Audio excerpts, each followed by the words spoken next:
sorry. Tom Riddle created his first Hogwarts during his 5th year at Hogwarts, using his own school diary.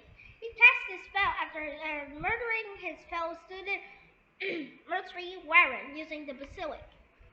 The diary is introduced in the 13th chapter of Chamber of Secrets and is destroyed by Harry Potter during the climax of the same book. Before Voldemort's downfall, he entrusted the Hogwarts to Lucius Malfoy. While aware of his corrupting magical properties, Malfoy did not know the diary was a Hogwarts for a hold of Voldemort. Voldemort had informed it of its value as a weapon, but believed he would be able to.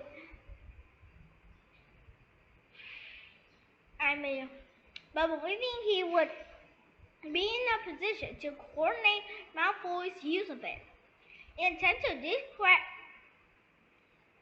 discredit Arthur Weasley, as well as dispose of an incriminating dark object, Malfoy hid the diary in Ginny Weasley's cauldron, amongst her other books. Tom Riddle's soul fragment possesses Ginny, and through her, reopened the Chamber of Secrets, eventually starting to draw her away from her. At the end of book 2, Harry saved Ginny, and destroys the diary by stabbing it with the venomous fang of the Basilisk, making it the first Hogwarts to be destroyed. Yeah, the Basilisk fang and the destroyed diary. Oops. Tom Riddle's diary, there. You see it. And also the Basilisk fang.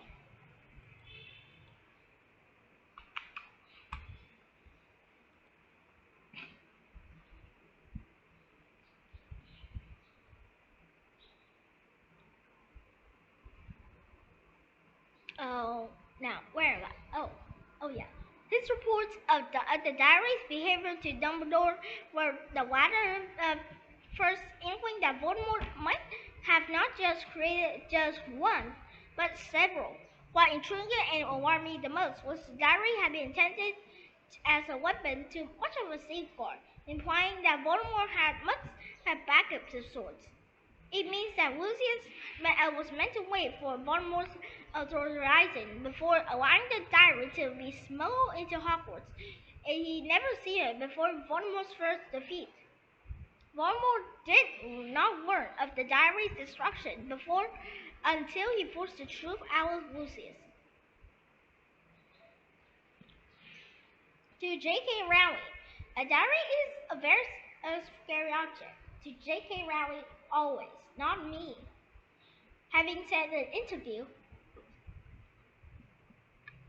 the temptation, particularly for a young girl, is to pour out her heart to a diary. Rowling's little sister Diane was protest, and her great fear was was that someone would read her diary. This gave Rowling the idea to have a diary that is itself against the confider. What will happen if Ginny had died and Riddle had managed to escape? Rowling revealed that it would have strengthened the present-day Voldemort considerably.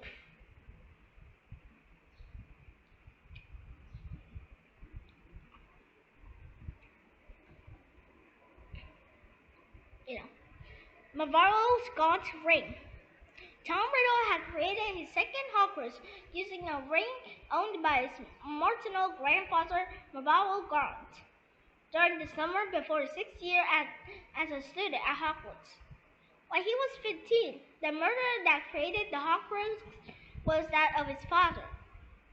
The ring was introduced during the 4th chapter of The Half-Blood Prince, having already been destroyed by Albus Dumbledore. In the Pensieve memory, it's revealed that Riddle had taken the golden ring, which with a black stone inscribed with a magical symbol, from his uncle Morfin Gaunt, whom he had framed for the murder of his Muggle father and grandparents by alternating his uncle's memories. Riddle wears the ring while still in Hogwarts, but eventually hides it in the house where the Gaunt family had lived. It remained hidden under the floorboards, placed in a golden box and protected by several enchantments, until Dumbledore finds it during the summer break, between the events of the Order of the Phoenix and the Half-Blood Prince. Dumbledore destroys the Sacred Hogwarts with Godric Gryffindor's sword, but as it revealed in the Deathly Hallows, he also recognizes the stone in the ring as the Resurrection Stone. One of the three Deathly Hallows. The Resurrection Stone was the Hallow Dumbledore had most desired, hoping to assuage his guilt for his part of his in the death of his sister, Irenia. Though afterwards he recognizes as it's totally unwise, Dumbledore forgetting that it's also a Hogwarts, and thus likely to be protected by destructive enchantments, hoping to activate it, and he apologized to his long-dead family, places the ring on sand. He was mortally injured by the ring's curse. The injury leaves his right head permanently disfigured, and would have killed it quickly if not the intervention of Snape will slow the cures. Will slow the curse, to Dumbledore's withered right hand and arm. But Snape's efforts couldn't stop the curse from eventually killing him. And Dumbledore's find dead by Snape deceives Voldemort and his followers. A damaged ring is kept for a long time on the table in the headmaster's office.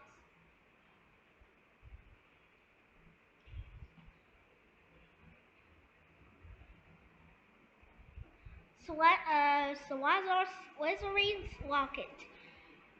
Riddle had created his four Hogwarts using his own ancestor, Salazar Slytherin's locket, which had belonged to Riddle's mother, Mela Blount. The spell was cast after Riddle murdered a Muggle tramp. The locket is introduced briefly in the 6th chapter of Order of the Phoenix, describing as a heavy locket that none of them can open. It is destroyed by Ron Weasley in the 19th chapter of the Deathly Hallows. Slytherin's locket is passed down from generations and eventually ends up in the possession of Baroque Gaunt.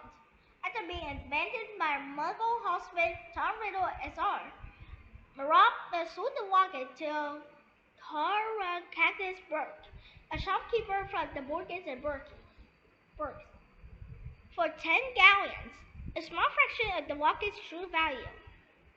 The locket is eventually sold to Hep as a Smith. Riddle stole the locket along with Helga Hufflepuff's help after murdering him. This guy. I can spell his name once because, forget. Once the locket became a Hogwarts, Voldemort hid it in a magical protective seaside cave. Dumbledore and Harry Potter pursued the locket in the Half-Blood Prince, only to find a fake one in the bottom of the basin. This little Death Eater, Regulus Black, had learned about the Hogwarts and its hiding place from his house elf Fletcher, whom he had originally volunteered to accompany Voldemort to hide the Hogwarts, in an effort to bring about Voldemort's eventual downfall. He and Kreacher navigated the magical protection and stole the locket, replacing it with a fake one, a false one, to fool Voldemort, while Black died in their effort, killing by the surrounding fury. Kreacher took the locket back to his home at number 12 Grimmauld Place. Unable to destroy it as Regulus as ordered, Kreacher continued to protect the locket for years, while the Order of the Phoenix was using the house as its headquarters. The locket was stolen by Pedunculus Fletcher, a petty criminal and a member of the Order. He gave it to Dolores Umbridge as a bribe. When she caught him selling stolen property. 2 weeks after learning the details, Harry and Ron infiltrated the mystery magic where Umbridge worked and stole the locket. Ron later saved Harry from being strangled by when he wore it around his neck while trying to trade the sword Gryffindor from the bottom of the way in the Forest of Dean. When